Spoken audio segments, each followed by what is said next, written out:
welcome back to the Ants Subang YouTube channel. Today I will show you another method I used to move my ant colony into a new nest.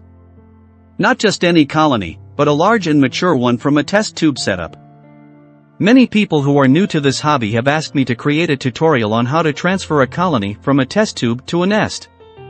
There are things that you should and need to understand about ants' characteristics and behavior that will help with this. If you are someone that already knows the fundamentals of how to transfer a colony, then this is not a video for you. Before we dwell further into the video, just a fun fact about what you should know about wild ants in general. Do keep in mind that in the wild, a young colony establishes themselves in a very narrow and small nest and only comprises of a single chamber or two, which is just enough to cater for a few workers. Therefore, convincing a very young colony to move from the wild is close to impossible unless there's danger to them or finding a new location better than the existing one. Once they do decide to move, the feat is more or less suicidal for them. So they will hold out for as long as they can, and the last thing on their mind is to abandon their nest. Some ant species do move around more than others, and the life of the colony depends on it. Most species will stay put until the colony matures, and only then will they decide to move to greener pastures. The characteristics of ant behavior in captivity and moving will really depend on how much time they take to examine the new potential nest location. This is to ensure that it is absolutely safe and that the new site is undeniably more desirable than the old one. It may take days or even weeks before they embark on the moving stages. Ants have all the patience in the world and they are very stubborn when it comes to moving their nest. Yes, we all will do our utmost best to provide for them, but ants don't have minds like ours and don't do the things we want them to do. So, going back to the topic, I will show you my most common way to move a colony from a test tube. This is just one method among many out there. If this works for me, it should certainly work for you too. Here I am going to show you how to move a mature Iridomyrmex test tube into a new standard-sized nest. As you might already know, choosing the right size nest is really important. It is usually based on the size of the colony you want to house them in. Increasing the nest size gradually will determine how well your colony flourishes. Just a little introduction to this species. They are black ants of about 3 to 5 millimeters, and we have misidentified this species in the past. Consequently, they are Iridomyrmex anceps. They are often not aggressive ants unless they are being threatened by invaders from another ant species. Their demeanor will change almost instantly, becoming very vigorous and aggressive. They are certainly carnivorous and love sugar. They are also scavengers in the wild and will collect almost all the food they can get hold of, spanning many meters away from the nest.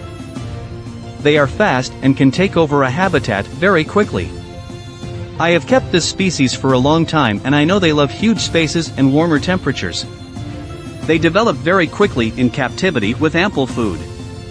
A little description of their characteristics on moving them. They are one of the most stubborn species to move from one location to another. They are fast and unpredictable and are one of the most cunning species I have kept. I said this is because they are escape artists, and to move them you need to be absolutely sure how you are going about it. There are many ways to move the ants from a test tube to a nest, such as using light, heat, humidity, disturbance, and force.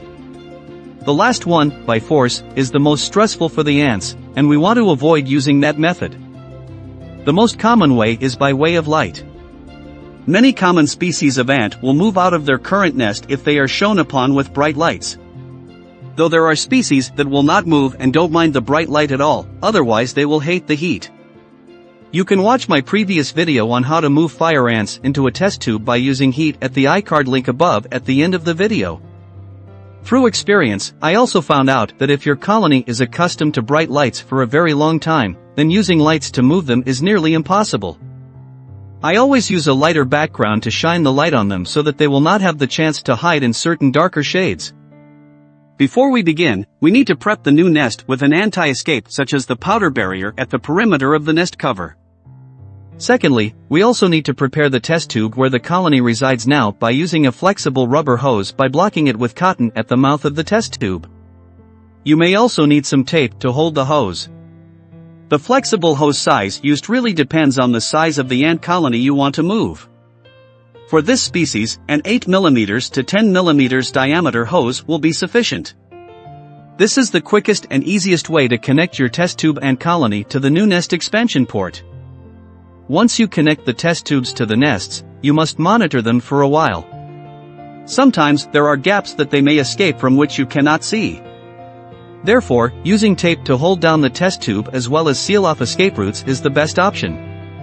Just make sure you always have a free cotton ball on hand to grab escaping ants and place them back into the nest. Always think ahead and have a backup plan if they decide to make a break for freedom.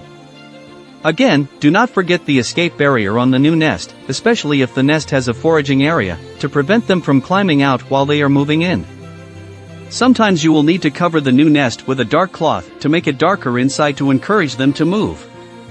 It really depends on the species of ant, but in general, like this Iridomyrmex, they would find a darker sight a little more comforting than being under bright light.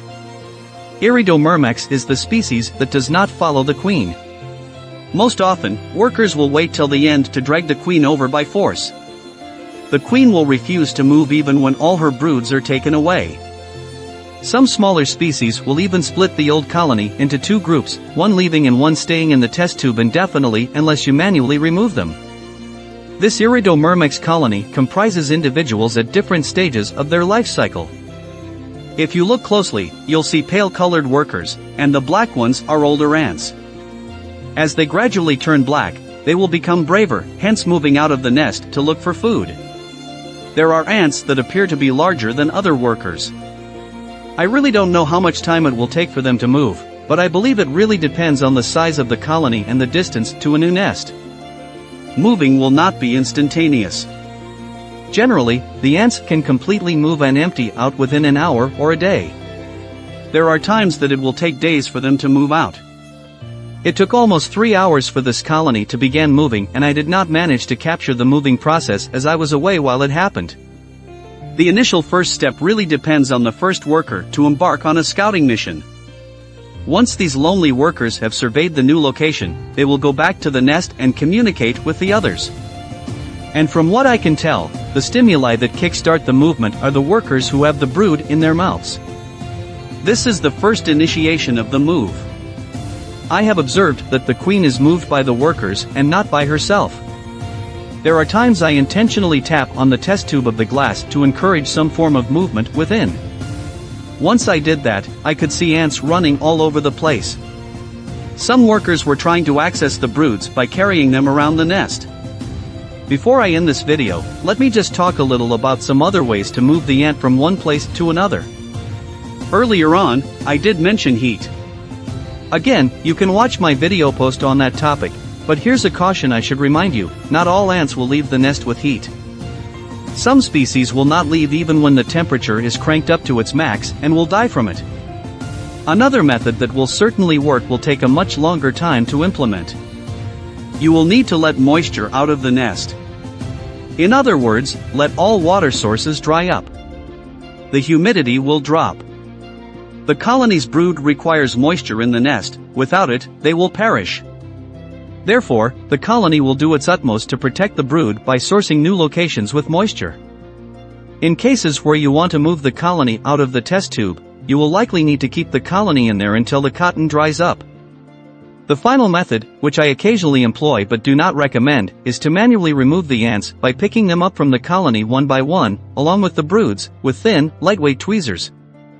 Using this type of tweezer will prevent the ants and broods from injury when you pick it up. Finally, some words of advice. I personally feel the colony should be left alone to move by themselves, no matter how long it takes.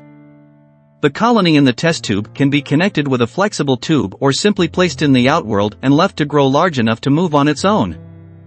It may not look as nice as inside a fancy nest formicarium, but a test tube is definitely a better place for them to be when they are underdeveloped.